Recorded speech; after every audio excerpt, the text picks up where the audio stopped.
ajja n'ankuba akaama n'alowooza nti nja kukuuma akaama ako kasita kabanga kalu yeerimbye nze ebintu byonna ne bw'okiŋŋamba iti nja kyogera mu lujjudde n'olwo alowooza nti ajja kujja kubenga obwama oyo yeerimba byonna nze nja kubyogera mu lujjudde. Ekisooka nakwata dda nalagira nga ndi wali toyo Mbazira bamukwate ne ndabula nti Mbazira oyo manyi alina ssente nnyingi ajja kutuuka wali ku poliisi bamute era yatuuka ku poliisi ne bamuta. Bwe nagamba nti bamugobe ku mulimu Kaawa yajja era ne ntula naye wajeno Isoke n'agamba nti ate njagala document njagala complaint otherwise simanyi naleka kikyakolebwako simanyi oba yadda ku office. Bw'aba yadda ku office nja kuddamu mukwate mu ngeri endala. Gavumenti ngazi nnyo tetujja kukkiriza babbi be tutegedde kubanga ate bagenda mu maaso. Kankyatule wano oyo yennyini Mbazira yajja mu office yange n'afukamira neyenenya ebibi bye byonna n'akonfessing ettaka lyonna lyabbye n'aŋŋamba mukyuse muze mu kifo kubanga abaana be bakyali bato n'ebyokumukwata ne mugamba nti oyinza okwatula bino nate bibe recorded nga nkututte owajje n'Isoke. N'agamba nti nja kikola era namutwale wajje n'Isoke era n'abiddamu ne twewunya ffenna ate Kaawa bwe yajja n'agamba nti ate yagala statement nakati kikyanyewunyisa omusajja eyagamba nti bino byonna abikoze naye takyabiddira. Nolwekyo kakati tulabye nti no yenenya ate naddamu tujja kumunoonya wonna mpozi olwaleero ekiro kyaleero enkeerabe nga ataddewo resignation letter ave mu ofiisi. Tetujja kukkiriza babbi nate betulidde ekyo kyogedde mu lwatu ninako ne kasita ninako n'omujulizi eyaliwo mu ofiisi yoyo gwenjogedde akulira state research state anti-corruption mu office ya Saabalwanyi yennyini. So newunyiza okulya ate ng'erinnya eryogerwako nate. Kakati ekyo kimu. Ekyokubiri nabadde sijja nategeka dde okujja wano eggulo olwaleero lwakuna ku lwokusatu lwokubiri I think so. Olwaleero lwakuna ku lwokubiri RDC n'ankubira n'alyoka ŋŋamba nti wano sijja. Ye yennyini n'ambuulira amannya g'abantu be nnina okujja ne muwuliriza bulungi nengenda kubanga sikola eno gavumenti ngazi. N'olwekyo nange nkolera n'abantu abalala aba goodwill nga fyona babagamba.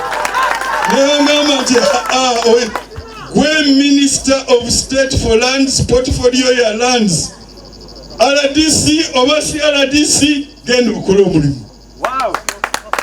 Naye kyokka yaŋŋamba nemuddira gyondowooza ekiro n'aŋŋamba nti naye sijja kusobola kale sijja kubaawo naye nja kugamba RCC wa Mukono ankiikirire. Neŋŋamba nti okay wenya enamba n'ayogera naye nina okubeerawo nina okutuuka.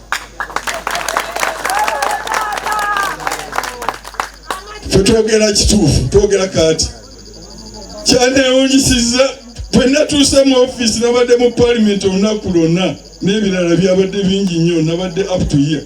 Bwe natuuse ne mbabuuza ti bannange RCC mumukubidde program nti RCC agambye tanabimanya nako tanaba nakuwulira nako tabanawakubako na program yonna.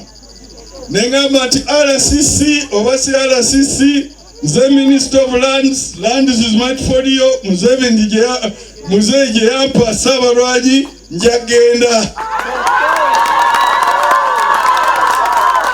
Fiona n'agamba tugende oba security ekijja sirina ndi wa State House ndi special assistant special duties security yenna tujja gikola. Era nazze kubanga nteekwa okuyita ku ofiisi ya RDC nga sinaba kujja. Era bwe nayiseewo nabadde nkimanyi nti tewajja kuba muntu yenna naye nga era kyenava ŋŋamba land office yange wano nti mwe mujje kubanga sisuubira saabagamba bino ebirala naye nagamba paasi nti mujje tubeene mu ttiimu eno. Naye ndasanyuse Actually bwena funye timu negisanga ye yankulembedde eno ye district yokka gye ntuuseeko nga RDC tali mu office nga government taliwo. Era ye district yokka gye ngenzeemu nga tembo wadde special notice nensanga nga sina full security team. Ye district gye nsoose yokka nentambula nga sina security detail ya district. Kubanga eno security detail jenina ya Fiona yange personally. Tewali endala jenina Inspector General of Police yajimpadde nga jijja Samuel jesinza kugera kakati. N'olwekyo Additional jamugamba oba tayagala ku ani gwaweereza. Aweereza abantu be mukono, aweereza President Museveni Ssaabalonya Musawano, oba aweereza special interest.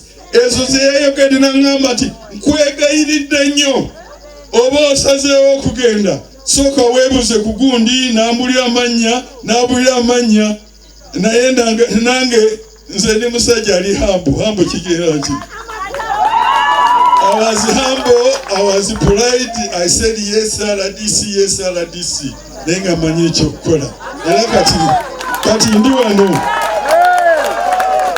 Eno nsonga bannanyimpi nnyo ekyapa Mayiro ye yaweebwa jjajja waffe yasooka ebiwandiiko byonna mbirina nawakoliiziriza egenda kuggwako era ebiwandiiko nabiraba ati zenkamad with that lease. Kakati freehold evaawa freehold webanga weeri etteeka ligamba ntambulira mateeka section 48 eya Registration of Titles Act egamba priority of titles ekyapa ekisooka kitta ebyapa ebirala byonna okujjako enkambalesi galize bankambalesi n'ebirala byonna ebigamba nti nabyo birina freehold birina fee simple gyekita kubanga Mayiro eba fee simple bw'oba nga we ekirala ekiri fee simple ekyekanya interest yemu ekiddirira kiba kifu. N'olwekyo ekyapa ekituufu wano ye Mayiro eri eyajjajjaffe ono. Kitegeeza eno fridge ebasaako nfu era ngisazizaamu kakati.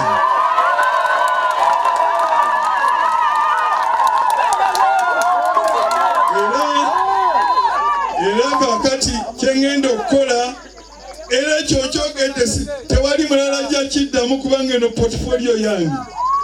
RDC yandabudde nampa abantu abalala abalina interest benina okwebuuza abantu abalala bali bazze ne bakola ku kyapa kino nkirangira mu lujjudde Kaguta mu Yoweri Museveni Ssaabalaanyi eno portfolio yagimpa then Minister of State for Lands is my portfolio. Kyenangira ku kyo kiba kyekyo era ekyapa kino nkisazizaamu era kakati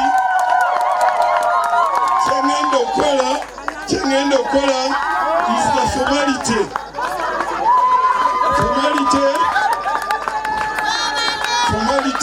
era kakati banange nina timu ya emzo ya mukono kyokka tetuyinza kugala office naye tugikyusa era bagambe nze sina kyenkweka. Twatula n'omukyalo ono yimya abakulabe twatula naye ne fayiro zonna mu office ne tukkiriza engeri empya gye tugenda okukola mu office era bintu bingi bikyuka. Bwe munaagendayo bwe babaawo akuteganya mugende director Dolini ono alina ekyenjawulo kyakola mu mukono land office era okulongoosa rekodi eno nja kukola wamu naye okulaba nti rekodi eno etereera. Ekyokubiri era timu gyengenda okukola naye Jeno Kahinda Otafiire ajja kubanga naye you can sit agenda kuba nange ku nsonga eno. Fiona ono mututte namba ye agenda kuba nange ku nsonga eno. Jeno Isoke ajja kuba nange ku nsonga eno. Era yonna tugenda gikola wamu tuloke tucollecting a record tuzeewo ekyapa ekipya nga eririza oba eweddeko ettaka liddeyo ewa nannyini lyo.